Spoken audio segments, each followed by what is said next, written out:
Taste the Daily.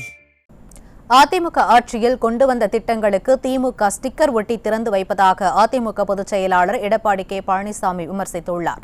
Dharmapuri மாவட்டம் பாப்பிரெட்டிப்பட்டியில் நடைபெற்ற எழுச்சி பயணத்தில் பேசிய புரட்சித் தமிழர், அதிமுக ஆட்சி அமைந்தவுடன் பதியம்பள்ளம் அணைக்கட்டு, ஈச்சம்பாடி அணைக்கட்டு, வேப்பாரி ஆற்றின் குறுக்கே தடுப்பணை கட்டிக் கொடுக்கப்படும் என உறுதியளித்தார். 28 கோடி ரூபாய் தார் சாலை அமைக்கப்பட்டது. வத்தல்மலை, ராஜதோப்பு, வி முத்தம்பட்டி, கோணிக்கநாயக்கன்பட்டி, அள்ளி, எச் புதுப்பட்டி ஆகிய ஆரம்ப சுகாதார நிலையம் அதிமுக ஆட்சி நிறைவேற்றிருக்கிறோம். கோழிமேக்கனூர், பூனையானூர், கொண்டகரள்ளி ஆகிய பகுதியில் அடுக்குமாடி வீடு கட்டி கொடுக்கப்பட்டது. நத்தமேடு, ஆலாபுரம், திப்பிரெட்டிப்பட்டி, அள்ளி, வி முத்தம்பட்டி, புதுப்பட்டி, மோளையானூர் ஆகிய பகுதியில் கால்நடை கிளை அலுவலகம் அமைக்கப்பட்டது. ஒடசல்பட்டி, செம்மாண்டு குப்பம் ஆகிய பகுதியில் கால்நடை மருத்துவம் அமைக்கப்பட்டது. தொகுதிக்கு உட்பட்ட அனைத்து பகுதியிலும் நல்ல தார் சாலை அமைத்து கொடுத்தோம்.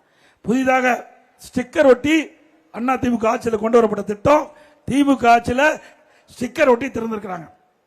இந்த பகுதி மக்களுடைய கோரிக்கையை ஏற்று அதிமுக ஆட்சி கண்ட பொழுது கடத்தூர் ஊராட்சி ஒன்றியத்தை புதிதாக தொடங்கணும். அதுக்கு புதிய கட்டிடம் கட்டி கொடுத்தோம்.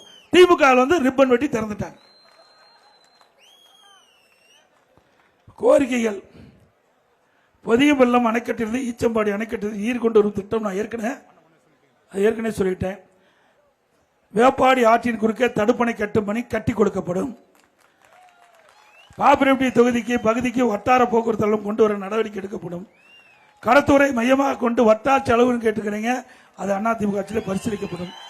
கொன்றளி பகுதியில் கான்கர் முதல் கோம்பரி மலை வரை பாதை அமைக்க வேண்டும்னு கேட்டிருக்கீங்க. அதிமுக ஆட்சி பாதை அமைக்குவதற்குண்டான நடவடிக்கை மேற்கொள்ளப்படும் என்ற அறிவிப்பை கொடுத்து 2026ஆம் ஆண்டு நடைபெற்ற சட்டமன்ற பொதுத் தேர்தலில் அனைத்து இந்திய அண்ணா திராவிட தலைமையில் அமைக்கப்பட்ட கூட்டணி வேட்பாளர், கழக வேட்பாளருக்கு இரட்டை சின்னத்திலே வாக்களித்து வெற்றி பெற செய்யும்.